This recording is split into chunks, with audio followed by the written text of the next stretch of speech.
Ozanalysis of C7H14 gave 2-methyl-3-pentanone as one of the product. The alkene is. So, if products are given, they are asking us to find out the reactant from which these products are obtained. Before seeing this numerical example, let us see some shortcuts.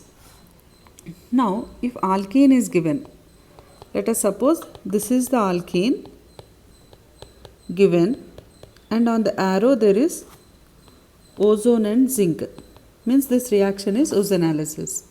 So what is the shortcut here? Remove the double bond, put plus in between. So I removed the double bond, put plus in between. Convert both the compounds to carbonyl compounds by writing C double bond O. So C double bond O here and C double bond O here. That is the shortcut for ozanalysis. Now if they ask us to write the reactant from which the carbonyl compounds are obtained after ozanalysis. Now products are given, they are asking us to find out the hydrocarbon from which these products are obtained. In such a case, what you have to write the carbonyl compounds in such a way that carbonyl groups face each other. So these are the two products. Write the carbonyl compounds in such a way that both the carbonyl groups face each other. Then after that, the shortcut is remove plus, remove two oxygens and write double bond between the two carbon atoms. Remove plus, remove two oxygens and write double bond between two carbon atoms. So what is the reactant from which these two carbonyl compounds are obtained? This is the reactant. So I am again repeating the shortcut for ozanalysis. If alkene is given and there is ozone and zinc on the arrow, then it is reductive ozanalysis. So what is the shortcut for reductive ozanalysis, or what are the products obtained after reductive ozanalysis? Carbonyl compounds are formed as products. Then how to find out the carbonyl compounds? The shortcut is remove the double bond of alkene, put plus there, and convert both the compounds to carbonyl compounds by writing C double bond O and C double bond O. Okay.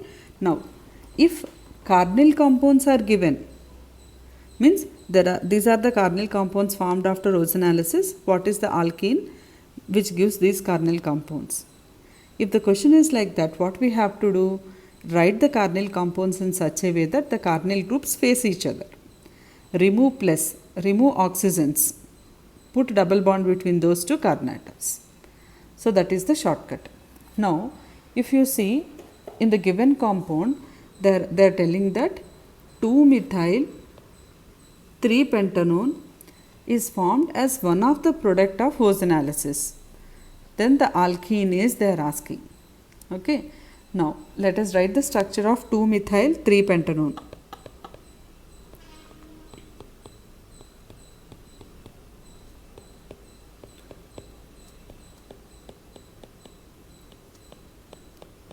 This is 2-methyl-3-pentanone and the alkene is C7H14, means there are 7 carbon atoms in the alkene and one of the product formed is having 6 carbon atoms. 2-methyl-3-pentanone means 6 carbon atoms are there. So how many more carbon atoms should be there? Only 1 carbon atom should be there, means the other product should be a carbonyl compound with 1 carbon atom. So the other product is a carbonyl compound with 1 carbon atom. So what technique I taught you?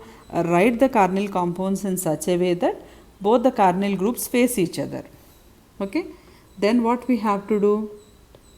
Remove plus, remove two oxygens and form a double bond. So what is the alkene from which these two products are obtained?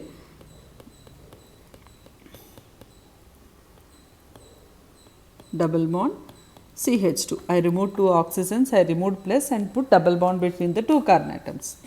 So this is the product obtained. This is the product obtained.